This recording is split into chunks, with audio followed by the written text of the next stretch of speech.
ಶಿವಕುಮಾರ್ ಅವರ ಎಲ್ಲ ನನ್ನ ಸಹೋದ್ಯೋಗಿ ಮಿತ್ರರ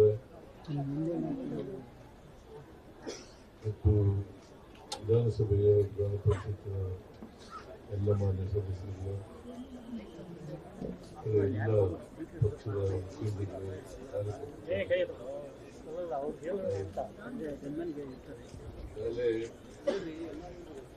ಡಿ.ಕೆ. ಶಿವಕುಮಾರ್ ಅವರು ಮಾಡ್ತಾ ಇದ್ದೀವಿ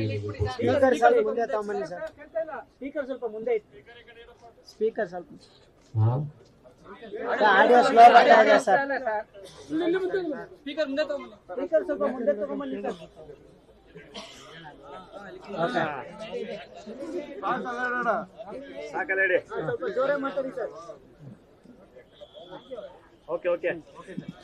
ಈಗಾಗಲೇ ಡಿ.ಕೆ. ಶಿವಕುಮಾರ್ ಅವರು ನ್ಯಾಷನಲ್ ಹೆರಾಲ್ಡ್ ಪತ್ರಿಕೆ ಯಾವಾಗ ಪ್ರಾರಂಭ ಆಯಿತು, ಅದರ ಉದ್ದೇಶ ಏನು, ಅದು ನಡೆದು ಬಂದಂತ ದಾರಿ, ಇದ್ರ ಬಗ್ಗೆ ಎಲ್ಲ ಪ್ರಸ್ತಾಪ ಮಾಡಿದ್ದಾರೆ.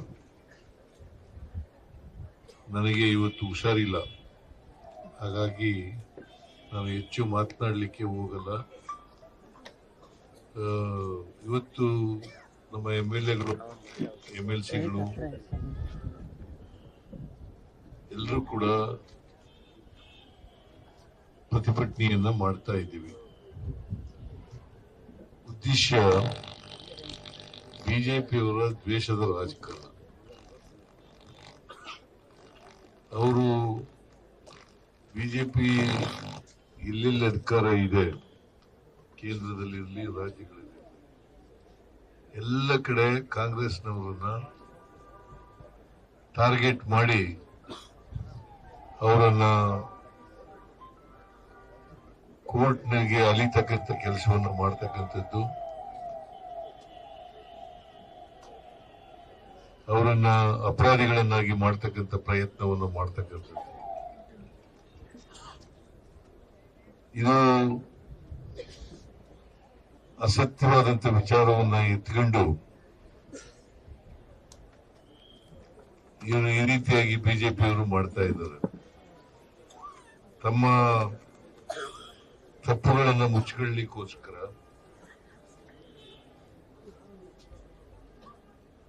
ಇವತ್ತು ದೇಶದಲ್ಲಿ ಭ್ರಷ್ಟಾಚಾರ ತಾಂಡವಾಡ್ತಾ ಇದೆ.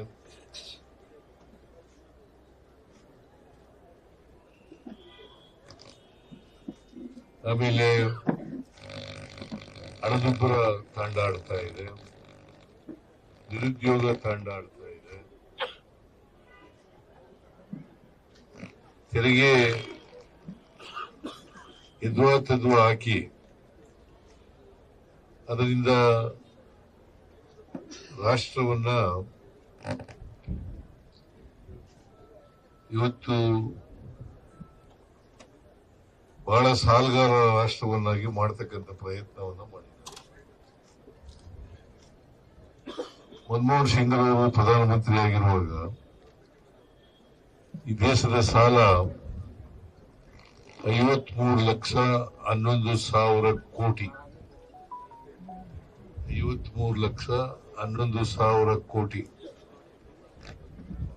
ಇವತ್ತು ಸಾಲ ಇರ್ತಕ್ಕಂಥದ್ದು ಸುಮಾರು 200 ಲಕ್ಷಗಳು,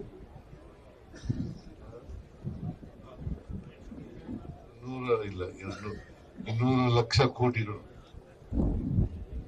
200 ಲಕ್ಷ ಕೋಟಿಗಳು. ಅಂದ್ರೆ ಇವರು ಬಂದ್ಮೇಲೆ ಸುಮಾರು 1,48,000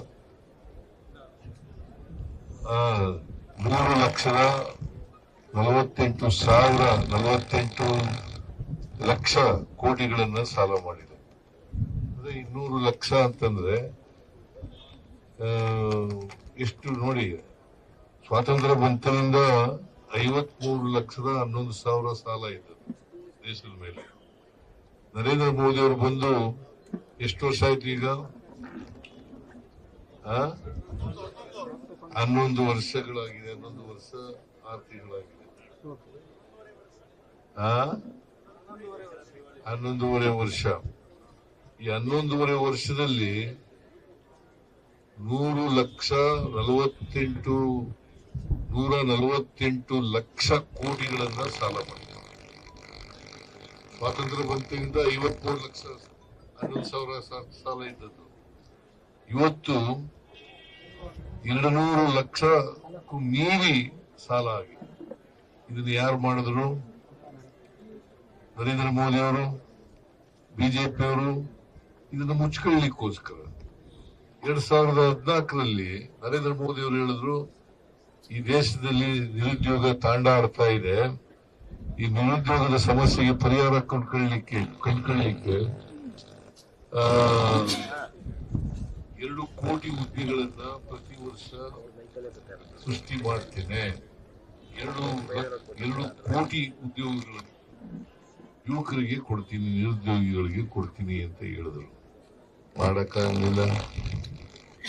ವಿದೇಶದಲ್ಲಿರ್ತಕ್ಕಂಥ ಹಣನ ಇಲ್ಲಿ ತಗೊಂಡ್ಬಂದು ನಾನು ಎಲ್ಲರಿಗೂ ಎಷ್ಟು 1,000 ಕೋಟಿ ಪ್ರತಿಯೊಬ್ಬನ ಅಕೌಂಟ್ಗೂ 15 ಲಕ್ಷ ರೂಪಾಯಿಗಳನ್ನ ಹಾಕ್ಬಿಡ್ತೀನಿ ಅಂತ ಹೇಳಿದ್ರು. ಅವ್ರು ಹೇಳದಂತ ಒಂದನ್ನು ಕೂಡ ಮಾಡಲಿಲ್ಲ. ಇತ್ತೀಚೆಗೆ ಪೆಟ್ರೋಲು, ಡೀಸೆಲ್, ಗ್ಯಾಸು ಇದ್ರ ಬೆಲೆಗಳನ್ನೆಲ್ಲ ಏರಿಸಿದ್ರು. ಇವನ್ನೆಲ್ಲ ಯಾರು ಮುಚ್ಚಿಕೊಳ್ಳಿಕ್ಕೋಸ್ಕರವಾಗಿ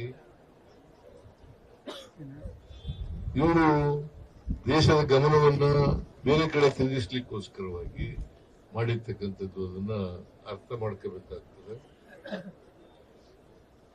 ಇವರು ಈಗ ನ್ಯಾಷನಲ್ ಹೆರಾಲ್ಡ್ 1937ನೇ ಇಸ್ವಿನಲ್ಲಿ ಪ್ರಾರಂಭ ಆಯಿತು. ಯಾಕಾಯ್ತು? ನೆಹರೂರವರು ತಮ್ಮ ಸ್ವಾರ್ಥಕ್ಕೋಸ್ಕರ ಮಾಡಿದ್ರ? ಅವತ್ತು ಸ್ವಾತಂತ್ರ್ಯ ಹೋರಾಟ ನಡೀತು. ದೇಶದ ಜನರಿಗೆಲ್ಲ ಗೊತ್ತಾಗಬೇಕು, ಸ್ವಾತಂತ್ರ್ಯದ ಬಗ್ಗೆ ಗೊತ್ತಾಗಬೇಕು, ಸ್ವಾತಂತ್ರ್ಯ ಹೋರಾಟದ ಬಗ್ಗೆ ಗೊತ್ತಾಗಬೇಕು ಅಂತೇಳಿ ನ್ಯಾಷನಲ್ ಹೆರಾಲ್ಡ್ ಪತ್ರಿಕೆಯನ್ನ ಪ್ರಾರಂಭ ಮಾಡಿದ್ರು. ಅವರ ಆಸ್ತಿ ಅಲ್ಲ ಇದು, ಕಾಂಗ್ರೆಸ್ ಪಕ್ಷದ ಆಸ್ತಿ. ಇಂಥದ್ರಲ್ಲಿ ಅವರು ಈ ನ್ಯಾಷನಲ್ ಹೆರಾಲ್ಡ್ ಪತ್ರಿಕೆ ಮೇಲೆ ಯಂಗ್ ಇಂಡಿಯನ್ ಅಂತ ಪತ್ರಿಕೆ ಆಯ್ತು. ಯಂಗ್ ಇಂಡಿಯನ್ ಪತ್ರಿಕೆ ಇದ್ರ ಮೇಲೆ ಸೋನಿಯಾ ಗಾಂಧಿ ಅವರಿಗೆ, ರಾಹುಲ್ ಗಾಂಧಿ ಅವರಿಗೆ, ಮತ್ತೆ ಪಿಟ್ರೋಡಾ ಅವರಿಗೆ, ಮತ್ತೆ ಯಾರ್ಯಾರು ಸತ್ತೋಗಿದ್ದಾರೆ, ಆಸ್ಕರ್ ಫರ್ನಾಂಡಿಸ್, ಇವ್ರ ಮೇಲೆಲ್ಲ ಕೇಸ್ಗಳು ಹಾಕಿದ್ರು. ಇಡಿ ಮೂಲಕ ತನಿಖೆ ಮಾಡಿಸಿದ್ರು. 2012ರಲ್ಲಿ ಯಾರವರು ಸುಬ್ರಹ್ಮಣ್ಯ ಸ್ವಾಮಿ ಕೇಸ್ ಹಾಕಿದ್ರು. ಇಲ್ಲಿವರೆಗೂ ನಡ್ಕ ಬಂದಿತ್ತು. ಹೈಕೋರ್ಟ್ ನಲ್ಲಿ ಇವತ್ತು FIR ಕ್ವಾಶ್ ಮಾಡಿದ್ದಾರೆ.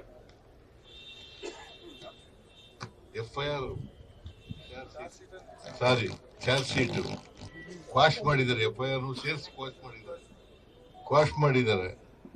ಸೊ ಅದರರ್ಥ ಅಸತ್ಯವಾಗಿರ್ತಕ್ಕಂಥ ವಿಚಾರಗಳ ಬಗ್ಗೆ ದ್ವೇಷದ ರಾಜಕಾರಣ ಮಾಡಲಿಕ್ಕೋಸ್ಕರವಾಗಿ ಬಿಜೆಪಿ ಅವರಿಗೆ ನಾಯಕರುಗಳಿಗೆ ಕಾಂಗ್ರೆಸ್ ನಾಯಕರುಗಳಿಗೆ ತೊಂದರೆ ಕೊಡೋದ್ರಿಂದ ಮಾಡಿದ್ದು. ಇವತ್ತು ಹೈಕೋರ್ಟ್ನವರು ಸತ್ಯವನ್ನ ಎತ್ತಿ ಹಿಡಿದಿದ್ದಾರೆ. ಇದನ್ನ ನಾವೆಲ್ಲರೂ ಕೂಡ ಅರ್ಥ ಮಾಡ್ಕೋಬೇಕಾಗ್ತದೆ. ಇದು ಒಂದು. ಎರಡನೇದು, ಮಹಾತ್ಮ ಗಾಂಧಿ ಉದ್ಯೋಗ ಖಾತ್ರಿ ಯೋಜನೆ ಅವರ ಹೆಸರಿನಲ್ಲಿ ಇತ್ತು. ಅದನ್ನ ಚೇಂಜ್ ಮಾಡಿ ಎಂತದ್ದು ಜಿ ರಾಮ್ಜಿ ಅಂತ. ಏನ್ ಇವ್ರಿಗೆ ತೊಂದರೆ ಏನಿತ್ತು? ಮಹಾತ್ಮ ಗಾಂಧಿ ಯಾವಾಗಲೂ ಕೂಡ ಮಹಾತ್ಮ ಗಾಂಧಿ ಅವ್ರು ಕಂಡ್ರೆ ಆಗಲ್ಲ, ಮೊದಲಿನಿಂದ ನೆಹರು ಕಂಡ್ರೆ ಆಗಲ್ಲ, ಆಮೇಲೆ ಅಂಬೇಡ್ಕರ್ ಕಂಡ್ರೆ ಆಗಲ್ಲ, ಆಮೇಲೆ ಬಡವರು ಕಂಡ್ರೆ ಆಗಲ್ಲ. ಈ ದೇಶದ ಬಡವರು, ದಲಿತರು, ಹಿಂದುಳಿದವರು, ಅಲ್ಪಸಂಖ್ಯಾತರು, ಯಾವುದೇ ಜಾತಿ ಇರ್ತಕ್ಕಂಥ ಬಡವರು ಅವರಿಗೆ ಮಾಡಿರ್ತಕ್ಕಂಥ ಅನೇಕ ಕಾರ್ಯಕ್ರಮಗಳನ್ನ ವಿರೋಧ ಮಾಡ್ತಕ್ಕಂಥದ್ದು ಬಿಜೆಪಿಯವರ ಕೆಲಸ. ಈಗ ನೋಡಿ, ನಾವು 5 ಗ್ಯಾರಂಟಿಗಳನ್ನು ಮಾಡಿರೋದು ಸಮಾಜದಲ್ಲಿ ಅಸಮಾನತೆಯನ್ನು ಕಡಿಮೆ ಮಾಡ್ಲಿಕ್ಕೋಸ್ಕರ, ಅದನ್ನು ವಿರೋಧ ಮಾಡಿದ್ರು. ಅವರೇ ಈಗ ರಿಪೀಟ್ ಮಾಡ್ತಾ ಇದ್ದಾರೆ, ಅದನ್ನ ಫಾಲೋ ಮಾಡ್ತಾ ಇದ್ದಾರೆ. ನಮ್ಮ ಕಾರ್ಯಕ್ರಮಗಳನ್ನ ಈಗ ಕಾಪಿ ಮಾಡ್ತಾ ಇದ್ದಾರೆ. ಈ ತರ ಬಿಜೆಪಿಯವರು ಯಾವಾಗಲೂ ದ್ವೇಷದ ರಾಜಕಾರಣ ಮಾಡ್ತಿದ್ದಂಥದ್ದು.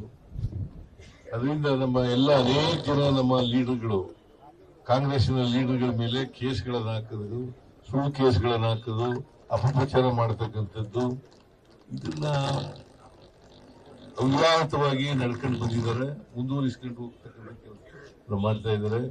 ಕೋರ್ಟ್ನಲ್ಲಿ ಈಗ ನ್ಯಾಯ ಸಿಕ್ಕಿದೆ. ಆ ನ್ಯಾಯದ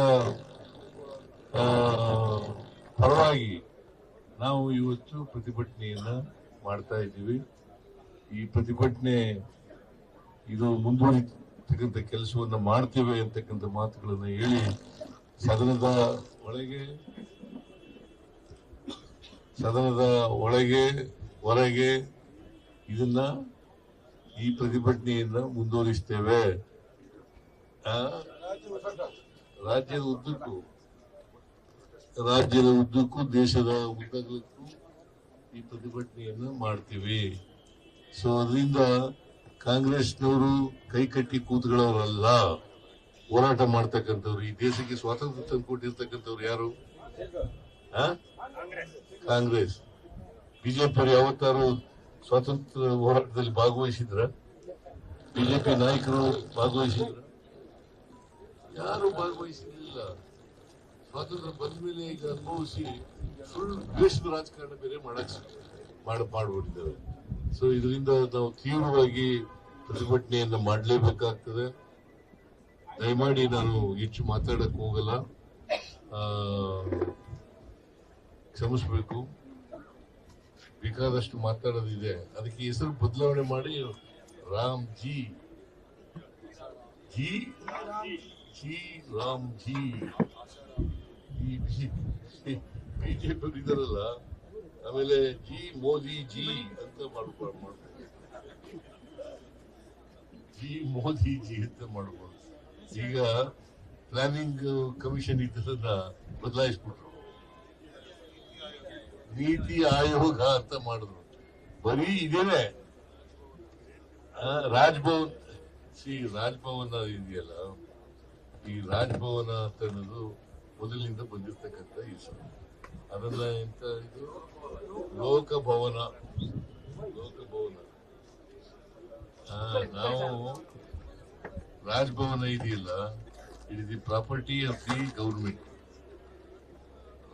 ರಾಜ್ಯಪಾಲರು ಅಲ್ಲಿ ಇದ್ದಾರೆ ಅಷ್ಟೇ, but it is A property of the. ಅದನ್ನ ರಾಜ್ಭವನ ಅಷ್ಟೇ ಬದಲಾವಣೆ ಮಾಡ್ಲಿಕ್ಕೆ ಬರಲ್ಲ, ಲೋಕಭವನ ಅದು ಮಾಡಕ್ ಬರಲ್ಲ. ಸೊ ರಾಜ್ಭವನ ಅಂತ ಇರ್ಬೇಕಾಗ್ತದೆ.